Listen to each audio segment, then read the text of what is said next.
What's up, guys? Well, I'm gonna do it.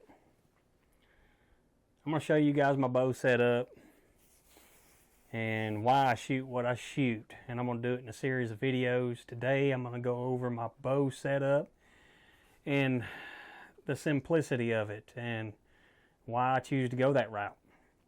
And basically, here it is right here. This is actually a newer bow. It's not new. It's about, I don't know, 3 years old. It's the Mathews V3X. And it's a 29 axle to axle. And the reason I went with a 29 is just, fits me perfect. And but anyway, it's not so much the bow, but the accessories that I use. I'm just going to go over the bow today. I'm going to do a release video. I'm going to do an arrow video. And kind of show you guys what I shoot and why I shoot it. And I know nowadays you see high-tech bows, high-tech stabilizers, back bars, all that stuff, and that's great. I'm not knocking any of that in these videos. I'm just showing you, why I keep it simple in bow hunting and why that's helped me be successful over the years. And I mean, I had a great teacher. My dad was a great bow hunter, and he pretty much crammed 30 years of experience into me in a short amount of time. And now, of course, you can't, substitute that. You got to be shooting at deer and making mistakes to learn from those mistakes. And the only place you're going to learn how to do that and learn how to be a good shot and learn how to put that area where you want it to is to go out there, do it, miss, wound deer, mess things up, and that's how you learn. But anyway, back to the simplicity of my bow. I had a subscriber reach out to me and want me to do a video on my bow setup. Said he really liked the simplicity of it. And all right, I'm gonna go over the sight first. This is a Trophy Ridge inline pin. I think it's the Flatline series. I think that's what it's called. I'm not sure the exact name of all these parts and pieces, but I started shooting this years ago when it came out as a 3-pin. And the reason I went with those inline pins is because I don't have the best vision in the world. And with an inline pin coming up the center like that, I can see the entire target. I can see the entire deer. And that means the world, especially low-lit bow hunting conditions. You can see that entire critter. And you can drop the housing below him, bring it up to his heart, and put it right on him. You can still see the deer. You can see exactly where your pins are. Whereas horizontal pins, they stick out like this and they kind of cover up the deer. And I noticed when I went to these, to an inline pin, it helped me tremendously. And that's all it is micro adjusting sight. I think it's like $70, $80. I'm not sure what they are now. This one's about 4 or 5 years old, but very simple, nothing extreme, no $300 sight.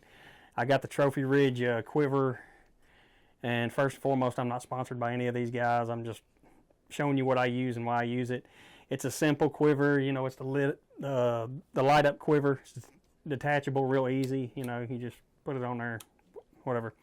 And it's real quick, real simple. I've learned bow hunting that the more simple, the better. Bow hunting is tough enough as it is. There ain't no sense in overcomplicating things and making it tougher than it needs to be. And all right, next on the list is this rest right here. And this is a Whisker Biscuit. And I'm going to have a lot of people hate on this. And they always do. I mean, I can't tell you how much hate I've seen against a Whisker Biscuit. But let me tell you something. I have killed a pile of deer in my almost 30 years of bow hunting. A pile. And pretty much all of them has been with that rest right there. And the reason for that is that rest has never failed me. There's no moving parts. There's nothing that can mess up other than the whiskers freezing, rain getting in it and freezing. It's going to hold your arrow no matter how you turn, twist in a tree stand. And there's no moving parts. And I'm scared of moving parts. There's enough moving parts on here as it is. I don't need to add extras.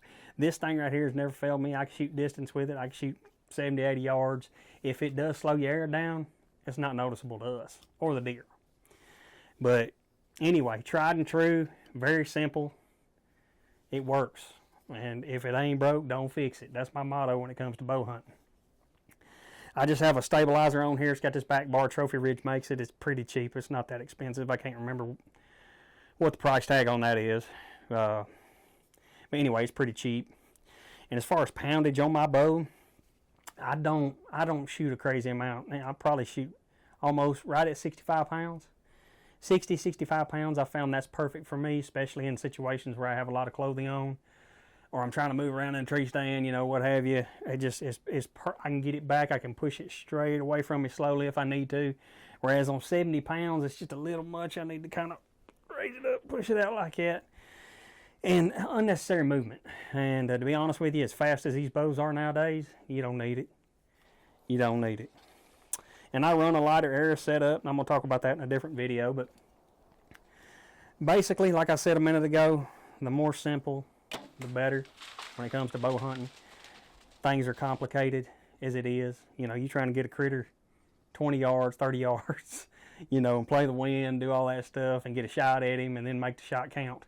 And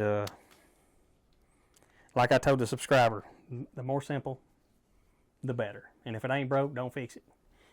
Anyway, that's my setup for my bow. I'm trying to think of anything else to go over. You know, I got a peep sight, and I use a bigger diameter. That's, I think, a 1/4 inch peep sight. I don't like them any smaller than that because in low light, I struggle to see through it. Like I said, I'm not the best shot in the world. I can't see great, and it's easier for me to line that housing up with this housing and put my pin on him and take him out. Let's see here. I went with the black finish just because. I don't know why. It just looked slick. I really like the bow. I've killed a bunch of deer with this bow. And I'm not sponsored by them. But I've been sponsored by bow companies over the years. But at the end of the day, I'm going to be honest with you, I'm probably going to get some hate, but it just is what it is. When we were sponsored by Mathews years ago, Night and Hail, they were the best bows I've ever shot, bar none. And that's just how it is. I mean, all compound bows nowadays are pretty dang awesome. But at the end of the day, if you want the best of the best, the most forgiving, the most, just shootability, a Mathews bow, they're just cream of the crop. That's just how it is. And you can get mad, you can not like it, you can get, whatever you want to do. It's just, from my personal experience, the bows I've shot, and I've shot pretty much all of them, this right here is the easiest to shoot. And I absolutely love it. Like, I don't even want to trade it in. I don't want to get the new one. I don't, it's amazing. I've killed a bunch of deer with it. And confidence in it. And having confidence in your bow is huge when it comes to bow hunting. Having confidence, just, I can kill that deer. I've shot enough, and I feel comfortable enough with this bow, I can smoke him. And that's a big deal in the tree stand. And to get to that level, you have to shoot at a bunch of them. And I've been lucky. I've got to hunt in some of the best places in the world, and I've got to fire a whole lot of arrows. I've got to make a whole lot of bad shots. I've got to let a whole lot of deer get away in my hunting career, and that's just part of it, but that's how you learn. And I'm going to go over some more of that, some shooting tips in other videos, but this video is dedicated to my bow setup. I'm not showing you my release just yet or my arrows. I'm going to separate those videos, but y'all stay tuned for them. Just put out 2 deer hunts. Yeah, at Chapel Hill Plantation. A good friend of mine, Reno. You've probably seen him in my videos, or you might follow him on YouTube. He's got a pretty good YouTube channel himself, but great friend of mine. He's been on my channel ever since, the start of my channel. So I've been hunting with him, and we do a lot of turkey hunting together, and he's got a great place in Alabama, and he lets me come down there and bow hunt each year, and that's another great place to practice slinging some arrows. I usually sling several when I go down there early season, but there it is, guys. Mathews V3X, 29-inch. Flatline, that's a 5-pin right there. I don't use them all, I'm going to be honest with you. I mean, unless I'm in a food plot or something, my first, second pin is about all I use, to be honest with you. You'd be fine with a 3-pin or a 2-pin. And I've seen a lot of these sights, that are very expensive. You can dial in. That's great. I'm not knocking that at all, like I said. Rest, drop away, or anything. I'm just telling you, you really don't need that. You don't have to have that. You don't have to have all them moving parts. And I know there's going to be some hate on that, but that's just how it is. I mean, it's proven. I have killed a bunch of stuff with him. I have actually set a target up 70, 80, 90 yards and sat there and, you know, shot great with this Whisker Biscuit. That's pushing it for me because I can't see all that well. But anyway, the more simple, the better when it comes to bow hunting. That's one of my tips. And I'm going to throw some more at you here in the next couple of weeks. But and also got some more deer hunts coming at you. And plus, I ain't done fishing yet. So if you guys like this video, give it a thumbs up. Subscribe. If you got questions, leave them in the comments. Tell me what you think. I was asked to do a video like this, and to be honest with you, I kind of want to explain more what's helped me be successful over the years, and just now getting around to doing it. But anyway, thank you guys so much for watching. Stay tuned for the next one.